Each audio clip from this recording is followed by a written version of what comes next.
excited. I found it. It's right here, folks. Stay tuned. You'll find out what's on the inside.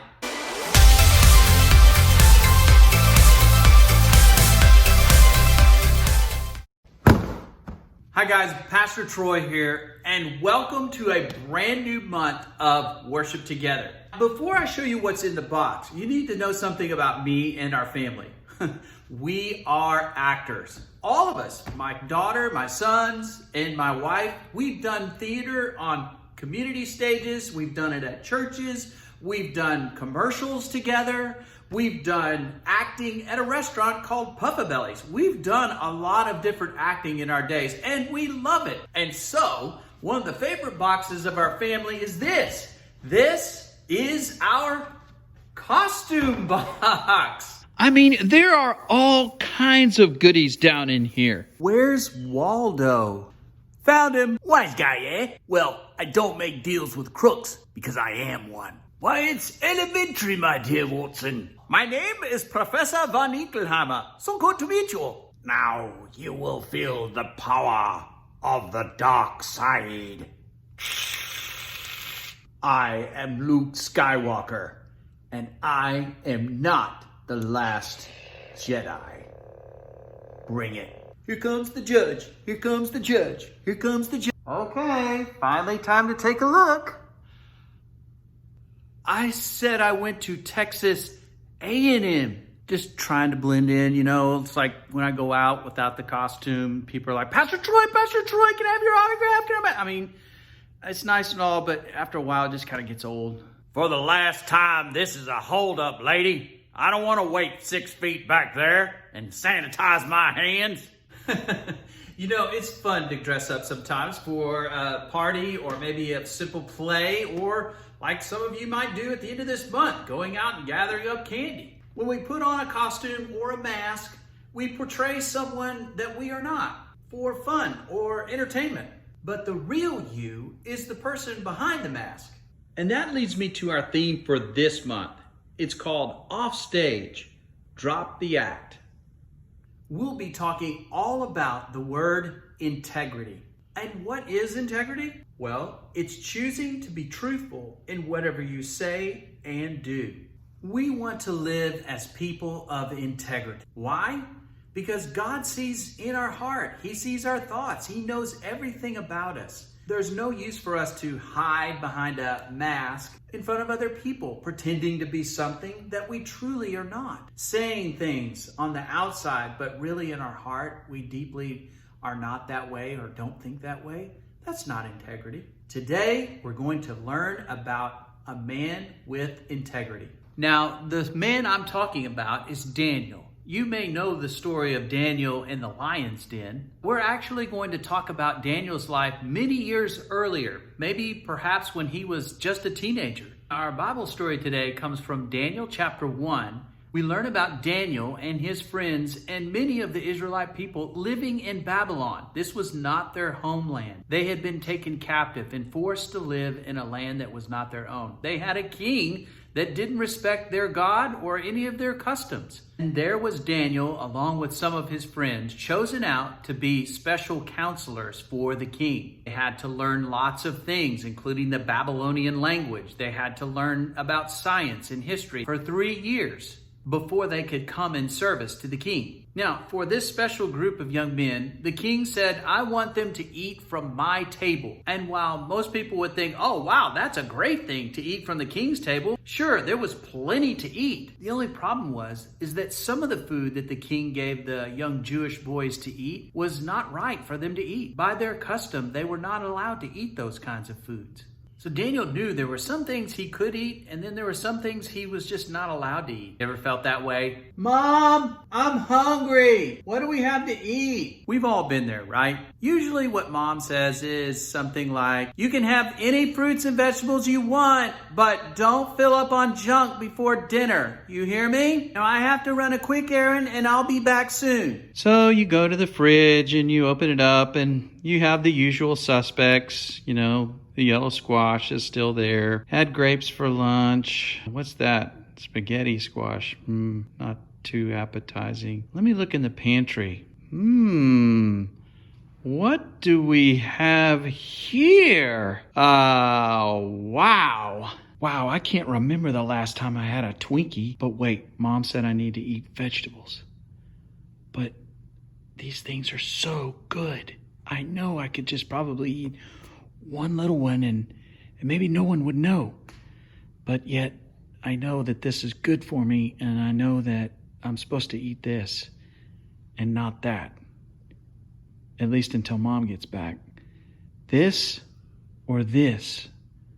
Which do I choose? And so we've run into a little bit of a food dilemma, which is what Daniel had. But as we listen to our story today, you'll see that he found a way to live out his faith towards God and yet also be able to eat in an honoring way. So let's watch our story in just a few minutes and see how God honored Daniel in his desire to live a life with integrity in what he did, what he said, and most importantly, what he ate.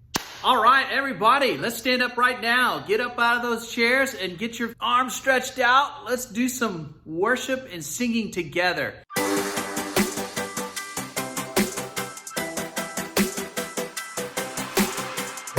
Before the day I took a breath, you had a plan for my every step.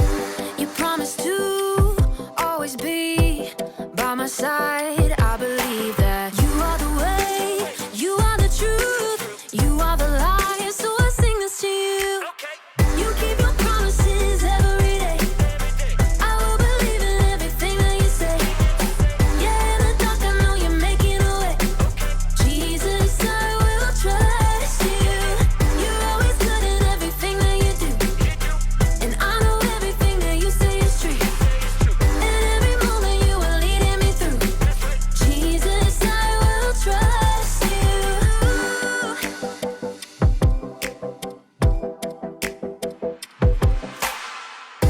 I wanna be honest and true and do what's right the way you do. You're teaching me to take a stand and live for you, 'cause I believe that you are the way, you are the truth, you are the light. So I sing this to you. You keep your promises every day.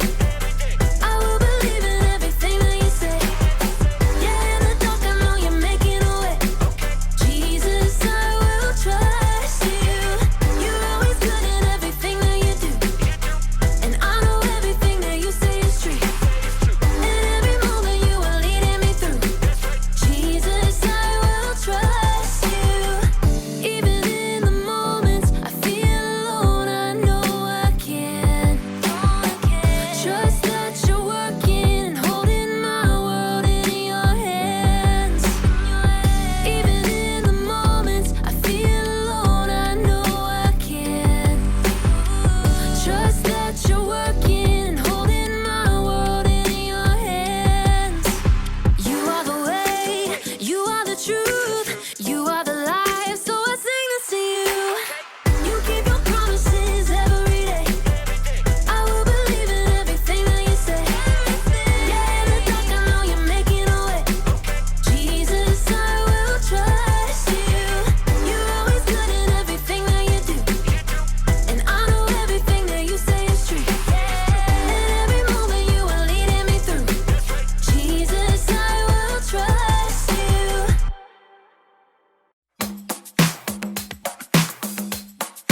I've got joy down in my soul. I'm gonna let this feeling take control. Joy down in my soul to stay, and nothing's gonna take it away. Joy down in my soul. I'm gonna let this feeling take control. Whatever comes my way, I'll be okay. 'Cause I've got joy. Oh, I've got joy. Come sunshine or rain, when things don't go my way, still my joy can stay. 'Cause you give me blessings every day.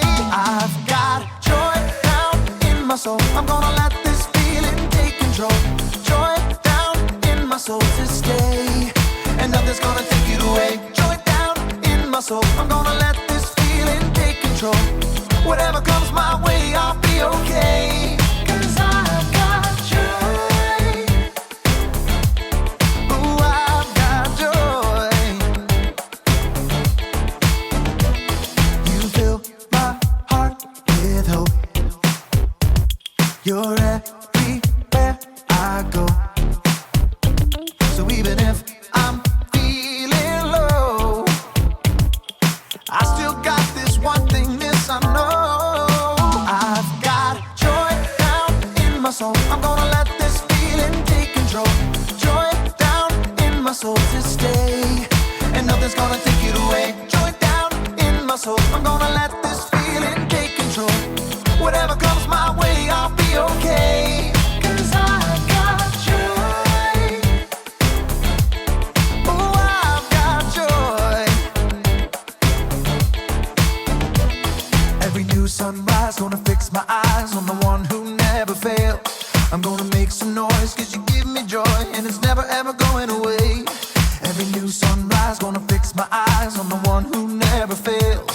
I'm gonna make some noise 'cause you give me joy, and it's never ever going away. Whoa, 'cause I've got joy. Ooh, I've got joy, yeah. 'Cause I've got joy. Whatever comes my way, I'll be okay. Oh, I've got joy.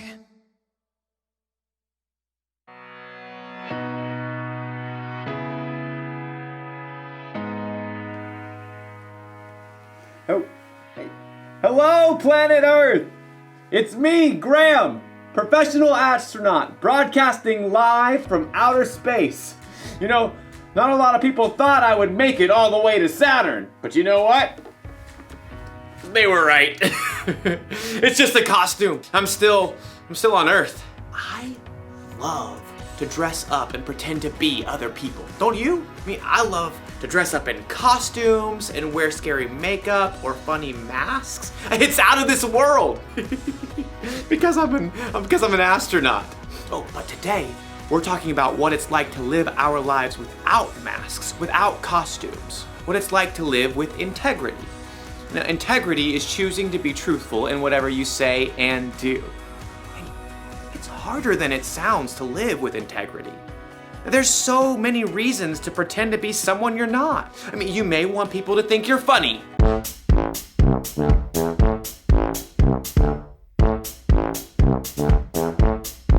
You may want your teachers to think that you're smart. E equals MC squared. The capital of Mongolia is Ulaanbaatar. A woodchuck can chuck 32 cords of wood. And you probably want your friends to think that you're cool. Cool kids still dress like this, right? See what I mean? It isn't always easy to just be true to who you are. In today's story, we'll learn about some guys who were under a lot of pressure to be like everybody else. We'll find out if they were able to stay true to who God made them to be. I'll be back in a minute. Instead of a minute, it's a moonit. Because I'm in space. Maybe I should dress up as the clown again.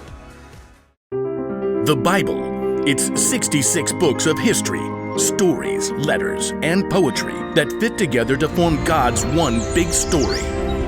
The epic adventure of how He created us and loves us so much that He made a way to rescue us. As we travel through the Bible, from Genesis to Revelation, we discover people who met God and found their lives changed forever. Now, for an amazing story, inspired by the book of Daniel. Chapter 1. Daniel was only a very young man when King Nebuchadnezzar of Babylon conquered the land of Judah.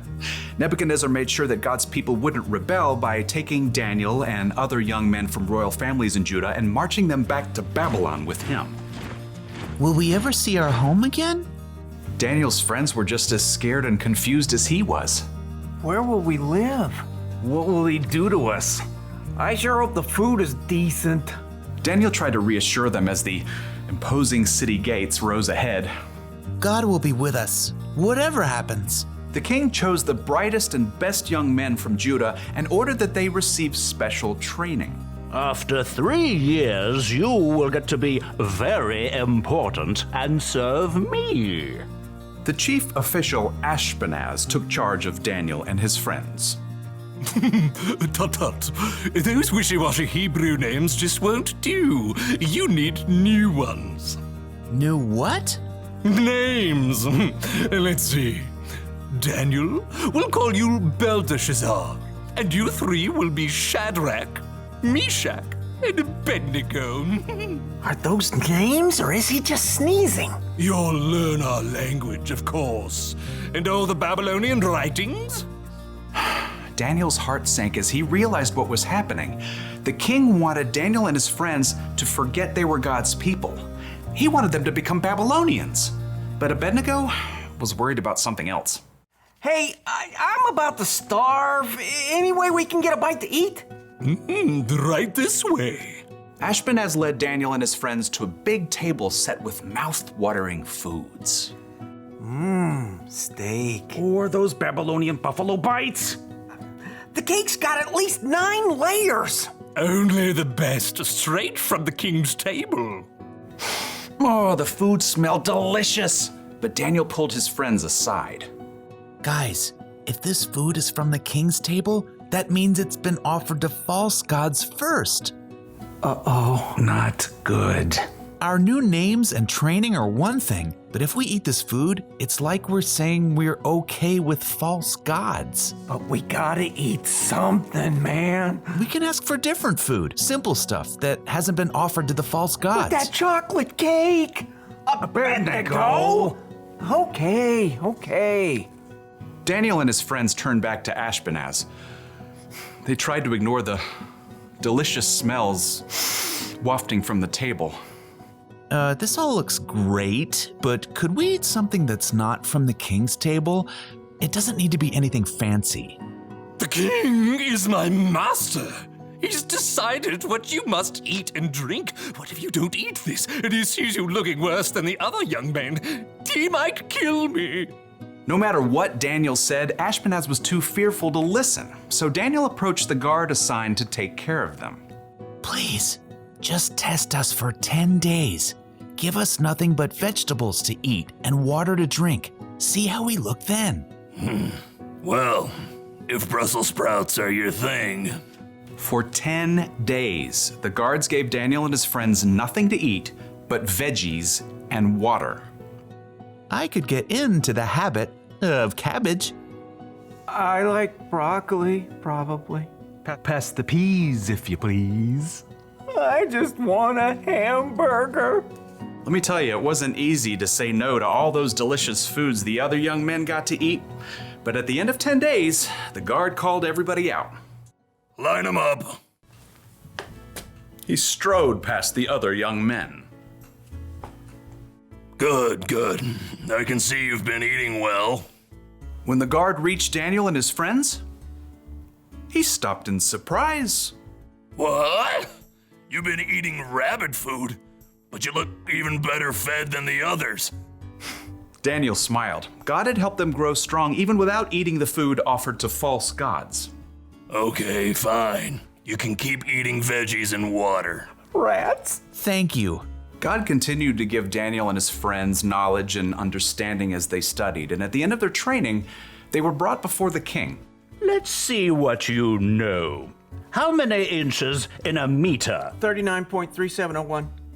What do you call a group of porcupines? A prickle. If it takes 8 men 10 hours to build a wall, how long would it take 4 men? No time at all, because the wall's already built. How are you all so smart? The one true God gives us wisdom. Well, we'll see about that. Anyhow, you're 10 times smarter than my other advisors. You get to be very important and serve me. Daniel and his friends eventually became the king's most trusted advisors, and even though they served the king of Babylon, they never stopped standing strong for the one true God in everything they said and did.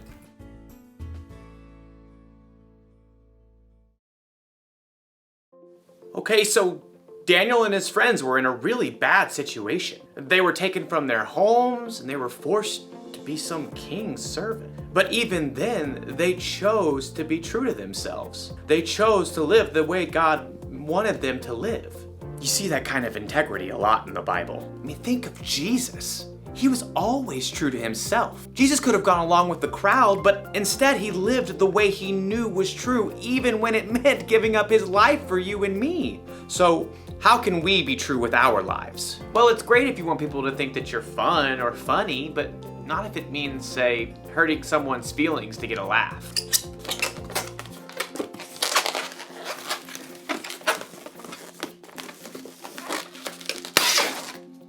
I have no idea how to make balloon animals. And being cool is cool, you know? But if you have to pretend to be something that you're not so people think that you're cool, that's not cool. Cool? What's another word for cool? So here's the one thing to remember today. Be truthful with your whole life. You can choose to be who God made you to be. I mean, to be honest and true in what you say and in what you do. Like I said before, it isn't always easy, so ask God for help. That's one small step for you and one giant leap for integrity.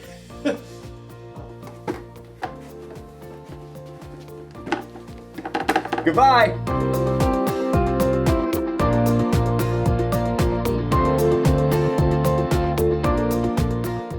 All right, welcome back, friends. You know, Daniel and his friends were put into a tough situation, living in a land that wasn't their own, having to adapt to different customs, different languages. And sure, they had to make some choices along the way, but they were always true to themselves and to God. And you know, that leads us to our bottom line point. Be truthful with your whole life. You know, Daniel and his friends could have been tempted to change just to fit in with everybody else, but they stayed true to what they knew God wanted them to do. And boys and girls, I want you to know, there are going to be times in your life that you're going to have to choose to do some things that other people won't do. And there are going to be some things in your life that you'll choose not to do that other people do. But your reasoning for doing that or not doing that is to honor God. When you live a life that chooses to honor God, that's a life of integrity. You are who you are before God and others. No mask required. All right, friends, that about wraps it up. But I do want to remind everyone about our memory verse. You in the class, you'll have a chance to go over that with your teachers. And those of you who are watching at home, I really encourage you to go to our Flipgrid site and quote that scripture. This month, our Bible verse comes from Proverbs 10:9, which says, "Anyone who lives without blame walks safely, but anyone who takes a crooked path will get caught."